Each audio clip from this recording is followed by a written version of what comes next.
C'est aujourd'hui la journée internationale des droits de l'enfant 2020, année si particulière, la pandémie les met particulièrement en péril. C'est ce qu'on va voir avec vous, Camille Romain-Desbaux. Bonjour, merci d'être avec nous. Vous êtes la directrice de l'association humanitaire Vision du Monde. Quelques chiffres pour commencer. Un enfant sur 6 dans le monde vit dans l'extrême pauvreté. Un enfant sur 4 vit dans une zone de conflit ou de catastrophe environnementale. 85 millions d'enfants supplémentaires risquent d'être exposés aux violences physiques et psychologiques. En cette période de pandémie, quels sont les risques supplémentaires concernant les enfants ?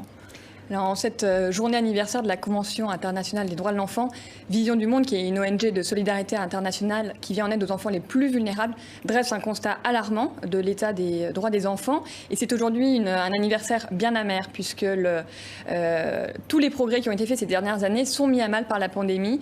Et ce sont 71 millions de personnes qui ont basculé cette année dans l'extrême pauvreté, avec des conséquences très directes sur le respect des droits des enfants. Alors lesquels, par exemple ? D'un besoin tout à fait primaire et un droit primaire des enfants, à savoir celui de pouvoir bien grandir au sein des familles, bien manger. Là, les conséquences économiques vont empêcher les familles de pouvoir bien nourrir les enfants. Donc on a une hausse de la malnutrition des enfants. On observe aussi du fait du confinement une hausse des violences physiques et psychologiques. Plus de 85 millions d'enfants aujourd'hui quotidiennement subissent des violences. Et il y a un impact très direct aussi sur la scolarisation des enfants, avec le problème qu'on peut imaginer sur les générations futures. On va y venir justement avec l'épidémie. 87% de la population scolaire et étudiante mondiale a été touchée par les fermetures d'établissements. Vous estimez, je crois, que près de 10 millions d'enfants risquent d'abandonner l'école en raison de l'extrême pauvreté que vous évoquiez. Là, vous diriez qu'on est face à une crise éducative de grande ampleur, sans précédent ? Sans précédent, et ce sont tous les progrès, tous les efforts réalisés ces dernières années. On avait plutôt des signaux encourageants sur la question de l'éducation.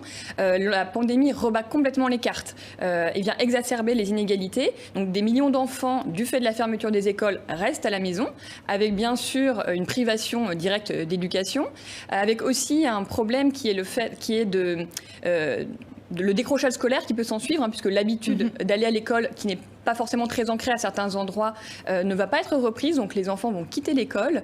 Et il y a aussi un phénomène inattendu qui est celui des mariages précoces et des grossesses précoces pour les jeunes filles. Donc des jeunes filles qui ne vont plus à l'école sont plus fragiles en fait, c'est ce que vous nous dites ? Elles sont plus fragiles, les jeunes filles ne vont plus à l'école, elles sont à la maison, dans les villages, elles vont fréquenter, elles vont être au contact des garçons, mariés très jeunes, et potentiellement avoir des enfants derrière. Donc non seulement les mariages et les grossesses précoces vont avoir un impact sur la santé de ces toutes jeunes filles, mais c'est également en fait par ricochet l'éducation de ces filles qui est en danger. Pourquoi ? Parce que encore dans beaucoup de pays d'Afrique, la loi ou les normes sociales en fait empêchent la jeune fille qui est devenue femme ou maman de reprendre tout simplement le chemin de l'école. Donc c'est le cercle de la pauvreté en fait qui ne va pas pouvoir être brisé, et des filles qui vont être maintenues dans la pauvreté. Pas d'école, ça veut dire travail infantile en hausse aussi ? Oui, on observe également une hausse du travail infantile. World Vision voit déjà ce phénomène à l'œuvre, puisque les parents ne peuvent plus se rendre dans les marchés sont fermés.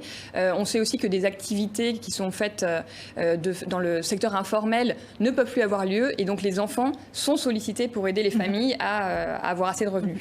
Vous nous dites qu'il y a un recul par rapport à peut-être des avancées sur ces 10 dernières années.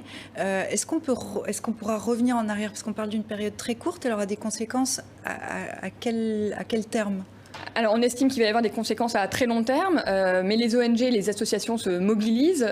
Donc, des associations comme Vision du Monde essayent de faire en sorte que les progrès puissent reprendre, qu'on puisse remettre les enfants sur le chemin de l'école. Donc, on va essayer de trouver des solutions adaptées aux différents contextes. Comment, par exemple ? Comment on peut les aider ?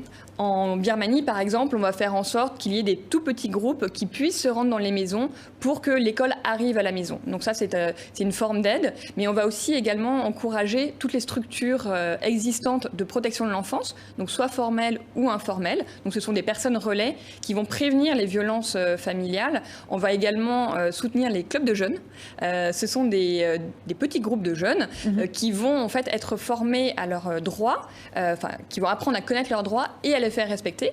Et avec des méthodes qui leur sont propres et qui sont celles des jeunes, ils vont sensibiliser leurs pairs sur le respect des droits de l'enfant. Ce sont des groupes de parole, on l'a bien compris. Pour conclure, est-ce que vous craignez que cette génération des enfants, des adolescents soit une génération sacrifiée par la pandémie ?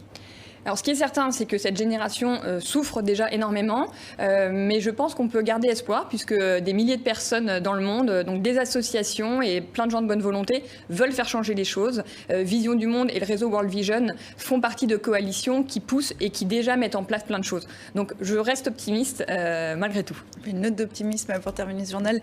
Camille Romain-Desbaux, merci beaucoup d'être venue nous voir. Je rappelle que vous êtes la directrice de l'association humanitaire Vision du Monde. Bonne journée, à très bientôt. Et ainsi s'achève ce journal. Merci de nous avoir suivis. L'information continue sur notre site internet tv5monde.com. Restez sur TV5 Monde.